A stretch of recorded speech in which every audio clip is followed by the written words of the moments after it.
Assalamualaikum warahmatullahi wabarakatuh. Perkenalkan, nama saya Alif Bintang Islami dengan nomor induk mahasiswa 18020091, kelas Fire and Safety B18. Di sini saya akan menjawab soal UTS mata kuliah MSDS. Yang pertanyaan pertama, apa yang dimaksud dengan material berbahaya? Material berbahaya adalah zat atau bahan yang dapat membahayakan kesehatan atau kelangsungan hidup manusia atau makhluk hidup dan lingkungan karena sifat-sifatnya serta memerlukan penanganan terbukti. Soal yang kedua yaitu sebutkan klasifikasi material berbahaya menurut United States Department of Transport. Kelas pertama eksplosif, kelas kedua gas, kelas 3 cairan mudah menyala, kelas 4 padatan mudah terbakar, kelas 5 oksidator dan petroksida, kelas 6 beracun, kelas 7 radioaktif, kelas 8 korosif, kelas 9 bahaya lain-lain.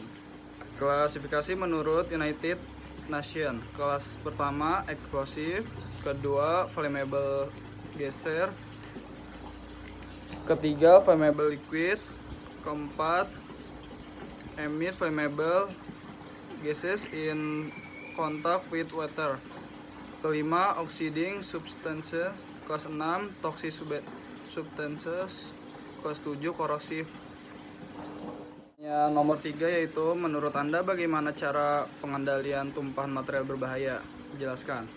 Yang pertama, mengenali dan mengidentifikasi terlebih dahulu bahan yang tumpah. Karena setiap bahan yang berbeda memiliki potensi resiko dan bahaya yang berbeda, maka berbeda pula teknik penanganannya. Yang kedua, jangan pernah melakukan pelanggaran apabila tidak dilengkapi dengan alat pelindung diri. Minimal APD yang digunakan adalah sarung tangan, pelindung wajah, pelindung mata, masker pernapasan, dan sebagainya. Yang ketiga, sebelum penanganan dimulai, pastikan melakukan pencegahan tumpahan tersebut melebar kemana-mana.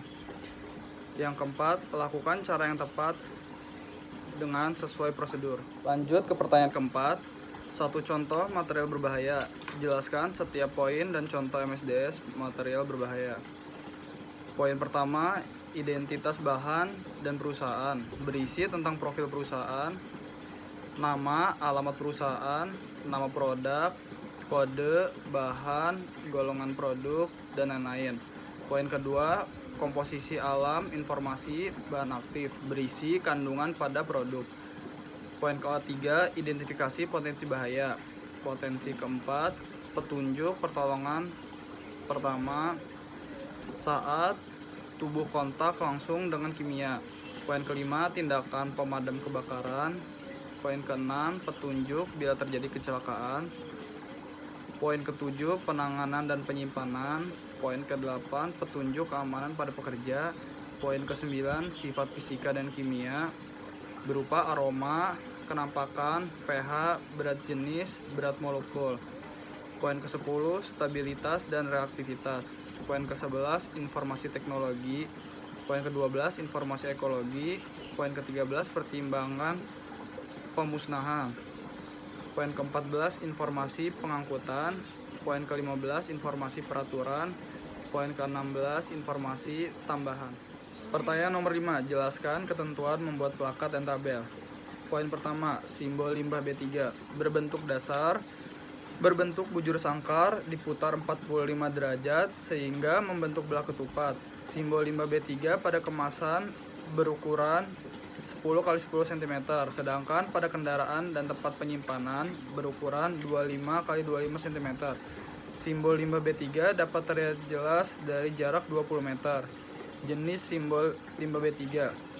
Yang pertama, simbol limbah B3 mudah meledak, mudah menyala, reaktif, beracun, korosif, infeksius. Limbah B3 berbahaya terhadap perairan. Poin kedua, label limbah B3. Label limbah B3 di kemasan berukuran 15 x 20 cm dengan warna dasar kuning serta garis tepi berwarna hitam dan tulisan identitas berwarna hitam serta tulisan peringatan dengan huruf yang lebih besar berwarna merah.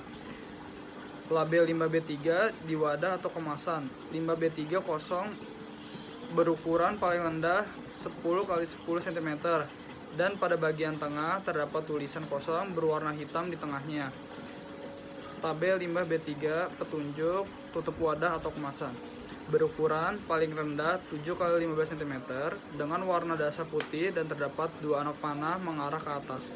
Pertanyaan nomor 6. Mengapa perlu pengendalian tumpahan material berbahaya? Kaitkan dengan peran ketiga. Yang pertama, untuk mengendalikan pelestarian lingkungan agar lingkungan tidak tercemar. Poin kedua, agar perusahaan tidak mengalami kerugian. Poin ketiga, supaya tidak terjadi kecelakaan pekerja. Peran ketiganya, yang pertama, melakukan identifikasi bahan kimia mengenai bahan kimia. Poin kedua, mengeliminasi suatu bahan, substitusi, engineering control, mengisolasi alat pelindung diri. Sekian yang dapat saya sampaikan, kurang lebihnya mohon maaf. Wassalamualaikum warahmatullahi wabarakatuh.